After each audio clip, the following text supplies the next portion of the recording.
Boom, here we are, listening to more Dave. He actually dropped a music video for The Boy Who Played the Harp, the title track of the album, which is kind of sick. I feel like we haven't seen any music videos out of this guy in a while, other than like the collaborations, the one with Thames, and then before that, the Sprinter stuff. He just, I feel like he's not much of a music video guy. I do wish that artists like, I know it's probably it's a lot of effort. But I do wish that artists made more music videos, or at least like went back and made music videos for like old songs. Because what's the harm in that? Why does no one do that? Like, why can't Dave go back and make music videos for Six Paths, for all of the songs there? I know that they do have music videos. I know that most of them do. But like, you know what I mean? Spice it up a bit. Spice it up. Let's see what this one's saying. I feel like this is gonna be it's gonna be a lot. This is a deep track. And I have the lyrics up as well because I know the song, but I want to know the intricacies even more because I haven't looked them up yet. The things that I don't understand, that is.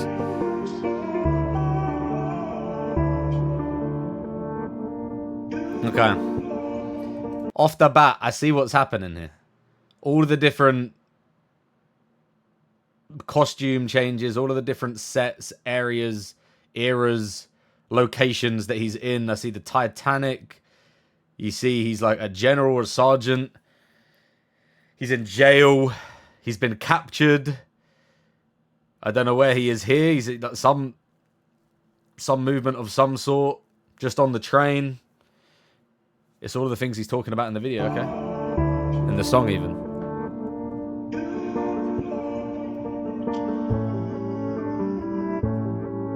Yeah. I sometimes wonder, what would I do in the next generation? In 1940, if I was enlisted to fight for the nation. In 1960, if I had to fight for the rights of my people and lay down my life on the line so my grandkids could live a life that's peaceful, would I be on that? Would I be front line? That's what I'm thinking. If I was alive in the 1912 and the Titanic and it was sinking, who am I saving? Am I fighting women and children, or am I waiting? I wonder, what would I do in the next generation? But the camera work, the subtle movement of the camera work there for it to go like this to show that, you know, and the ship's going down, and then the next shot it stays at that exact angle. It's the little things, you know. It's the little things. Shout out to the people who make this stuff, the cinematographers, the producers, the directors. Come on, man. What would I do in the next generation? Battle of Kabbalah. If they captured me for the sake of my father, would I stand on my honor like Hussein did and then tell them to make me a martyr? Would I get smarter? Forgive my oppressor, stick to the creed. If I got locked inside like Nelson Mandela but never was freed, I see a white man dance to rumba. Ain't studied Patrice Lumumba, but get on the stage and sing like Sumba, like Jaja Jaja Sumba. Fuck it. I wonder, what would I do in the next generation? Would I fight for justice? Is it the reason my mum named me David? I want to look up some of them things there because I know all the beginning stuff he's saying. 1940s, the war, civil rights movement in the 60s, 1912 with the Titanic. And I've been through all of this as well in my previous reaction when I actually did like the individual songs. But this one here, I actually don't know. Battle of Kabbalah. If they captured me for the sake of my father, would I stand on my honor like Hussein didn't then tell them to make me a martyr? So the Battle of Kabbalah was a key event in early Islamic history. Hold on a minute. Jarvis, enhance. Let's do this. Just so you guys can see as well. Battle of Kabbalah was a key event in early Islamic history for 10 October 680, where Hussein Ibn Ali, the grandson of the Prophet Muhammad, and a small group were killed after refusing to pledge allegiance to the unjust ruler Yazid ibn I'm gonna butcher all these names. At the time, the Pledge of Allegiance was to recognize authority as a legitimate leader of the Muslim community. Hussein did not sacrifice his beliefs and integrity for survival, willing to die for what he stands for. Dave imagines himself in this situation, questioning whether he would maintain his own integrity and principles under pressure, such as switching out his moral duty. As if he'd maintain his own integrities and principles under extreme pressure, such as switching out his moral duty to speak on his own people's struggles and believe in a fair world to be accepted in places with his fame and fortune. And then following on from that, would I get smarter, forgive my oppressor, and stick to the creed if I got locked inside like Nelson Mandela but never was freed? I think he's just kind of flipping the coin there. This line of the bridge refers to Hussein and Mandela, two figures that represent opposing Responses to injustice. Hussein chose martyrdom, dying for his principles, while Mandela chose forgiveness and reconciliation after decades of imprisonment. By asking if he'd really get smarter, well, he says read get smarter, but I guess that's what he's interpreted here. Dave questions whether he would learn from history and the wisdom to balance these two paths, unwavering conviction versus compassion and endurance, a moment of deep introspection where he wonders which version of courage he would embody if faced with oppression himself. I mean, it's one of them things that you don't really know until it happens, right? You think you'd do something, you might do something else. This line right here, I see a white man dance to rumba. Ain't study Patrice Lumumba. But get on the stage and sing like Sungba la ja ja ja ja sunga. Fuck it. I don't know what this means either. I've been saying it in the lyrics. I don't know what the fuck it means.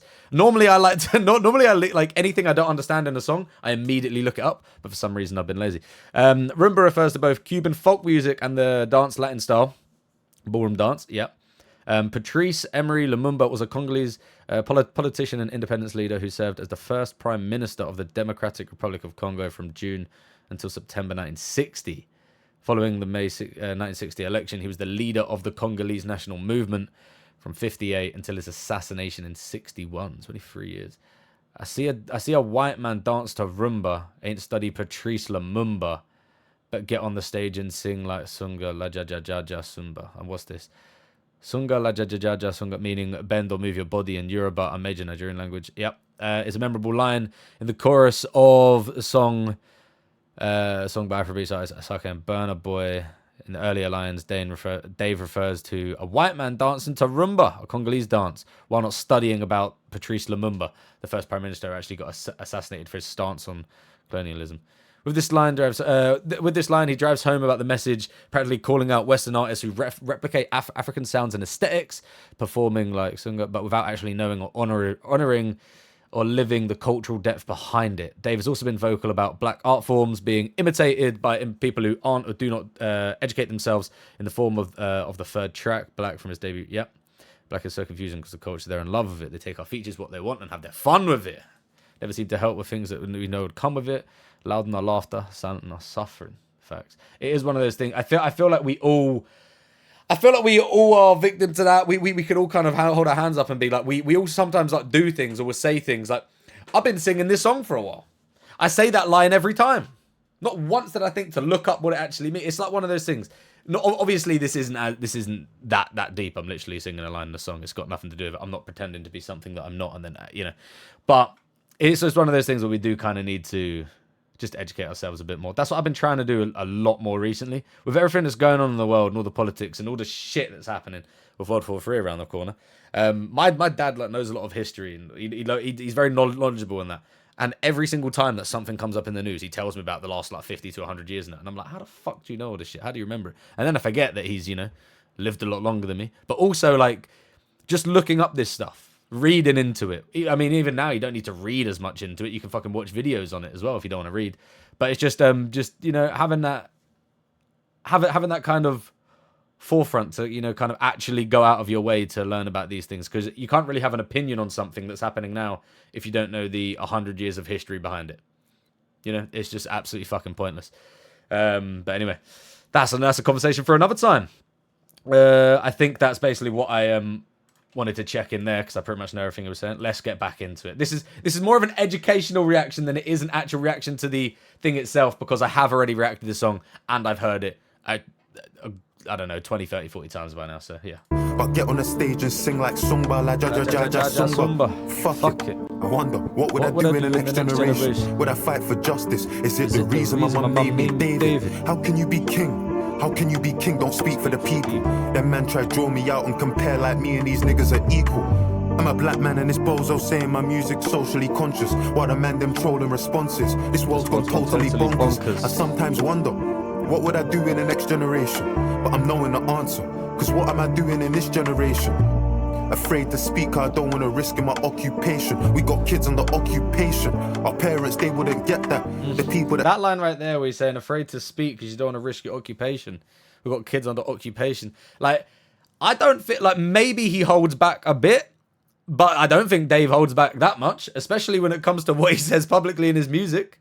His thing at the Brits, the song Black itself, he publicly says a lot of shit that not a lot of people would say in their position because, like you said, they're scared. Like, they're scared of, they might say something, and then all of a sudden they get all this backlash and all this stuff, and then all of a sudden their, like, brand, their business, them being the musician, starts, like, crumbling because they're getting too involved with politics and speaking out on things that, you know, people normally don't speak out about when you should just speak out about these things, especially if you have a platform. It's definitely a good thing to do. It might, like, kind of, you might get half the people on your side, half the people not on your side, but realistically, do you want the people on your side anyway who don't believe in what you believe in to begin with? Probably not. Probably not. Bonkers. I sometimes wonder, what would I do in the next generation? But I'm knowing the answer, because what am I doing in this generation? Afraid to speak, I don't want to risk in my occupation. We got kids under occupation. Our parents, they wouldn't get that. The people that died for our freedom spoke on justice, couldn't accept that. I talk about the money in all my accounts, so why don't I speak on the West Bank? Remember, growing up prejudiced, the damage 7-7 did. Extremists and terrorists, I was afraid of the Taliban. Can't speak out on illegal settlers, now I'm afraid of a shadow ban. What would I do in the next generation? Critiquing African leaders for selling our country's natural resources to the West for peanuts. If they don't hear, they'll feel us. I question what I'm alive for. And can you say you're alive if you ain't got something you're willing to die for? What am I willing to die for? What am I doing in this generation? I get in my head sometimes. I feel like I'm in despair. That feeling of total powerlessness. I get that sinking feeling that good ain't defeating evil. I put that pain on vinyl, but feel like that shit ain't moving a needle. I put that pain. I put my pain on vinyl, but I still feel like that shit ain't moving the needle. It ain't moving the needle. And that line that he said before that about I'm in despair. That feeling of total powerlessness. I get that sinking feeling that good ain't defeating evil. I get that sinking feeling that good ain't defeating evil. They say that, you know, karma's a bitch. It will come around. If you do good and if you remain good and you'll do that, then, you know, it will prevail. The good will always it will always win in the end. But it doesn't feel like that's fucking happening, isn't it? With everything that was going on with Mr. fucking Island. I shall not say his name. I don't know how YouTube acts with that kind of stuff. I know that people avoid saying names on here because sometimes it can, like, get your video taken down or something. I don't know. But the guy who had the island, and all the shit that's happening there, and how that's not really going, that's not really progressing that much, especially with with Trump. Yeah, it's all a fucking nightmare, man.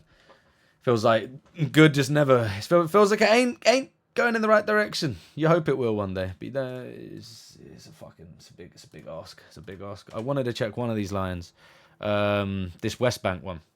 I talk about all my money. I talk about the money in all of my accounts. So why don't I speak on the West Bank?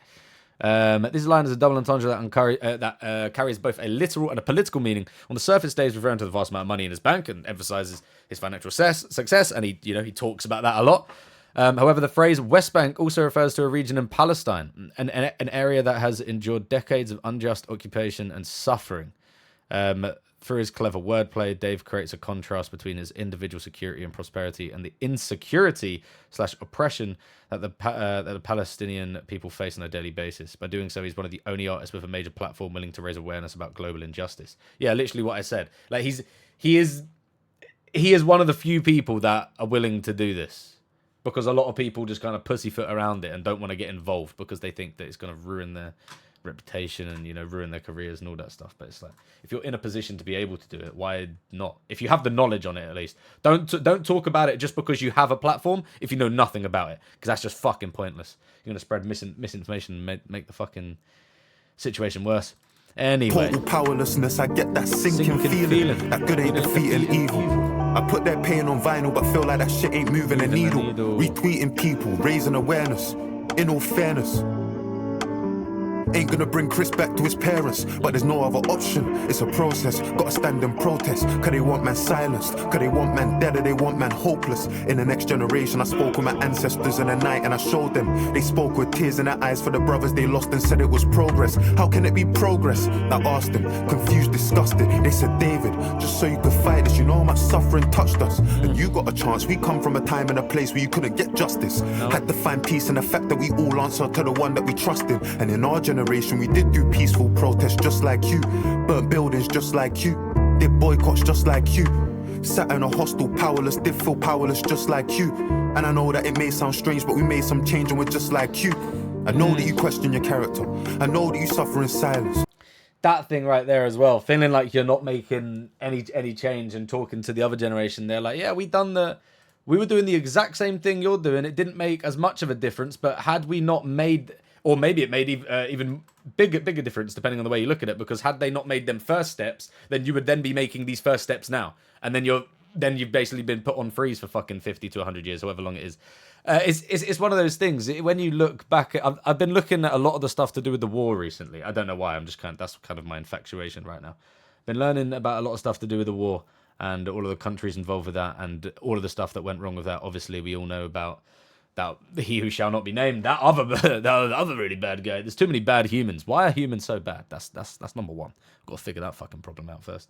And what was going on there, and the amount of the amount of shit that like. You don't know. Just like face value, you know the guy, you know what he did, you know how many people died, you know the group that was suffering the most from it. But when you actually look at individual like case studies, individual stories for all of these things, it's fascinating in a really bad way. But it's fascinating in a way that you kind of need to educate yourself in that way, because it makes you see the bigger picture, and it makes you do realize that like everything that's happened has happened and will happen again, kind of. Maybe not to that degree, you would hope, but everything repeats itself a million times over. Like people think, like my dad goes on about it all the time as well, about like how people are saying online every fucking year that like something that's happening is the worst thing ever, or why are they doing this? This is brand new, and oh, we shouldn't be doing this. And it's like, if you actually look at it, none of this fucking shit is brand new. None of anything of what's happening right now is brand new, other than like the new coming of fucking AI and how fast that's moving. But when it comes to actual world politics, it's all happened a million times over. And yeah, that's why I'm trying to educate myself. So you got to do that as well if you're not. And if you are, good, educate me. Educate me, please. I know that we're just like you. I know that you question your character. I know that you suffer in silence. I know that it don't feel right when you go to the club in Victoria Island. Cause how can you dance in a club there's 100 people begging outside it? I know the sins of your father. I know that you're desperate to fight them. So step in your purpose. Speak for your people. Share your secrets. Expose your emotions. You might not see, but there's people that need it. Never demand it. And if God can grant it, manifest it and receive it. Your name is David, and that covenant's sacred. You got a promise, so keep it deep. That man talking the thing, but I bleed it. Man wanna speak on the scene, but I've seen it. Tried in the fire, but I get some anointed. Kano pass me the torture. That's an unfortunate bar because of what Getz did. What a fucking twat, man. I actually really fucking love that guy as well. What a bellend. Lead it. Man wanna speak on the scene, but I've seen it. Tried in the fire, but I get some anointed. Kano passed me the torch, I received it. God told me I'm the one, I believed it. Shout hollow man, cause he helped me achieve it. I'm the youngest of my brothers. Father, he's the burden on our mothers. Give these niggas money, see their colors. Don't mix me with them, I'm not the one. Grind and miss the summer when it comes. I'm Abraham, I sacrifice the son. Where I'm from, they sacrifice a son. Hold up, I ain't finished, I ain't done. My ancestors told me that my life is prophecy. And it's not just me, it's a whole generation of people gradually making change. They ain't a greater task. Shift that, make a name, make a start. They'll know what they're facing when they ask. With the will of David in my heart, the story of the boy who played the harp.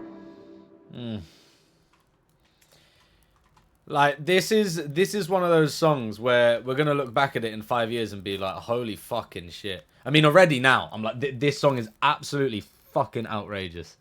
It might be one of his best of all time.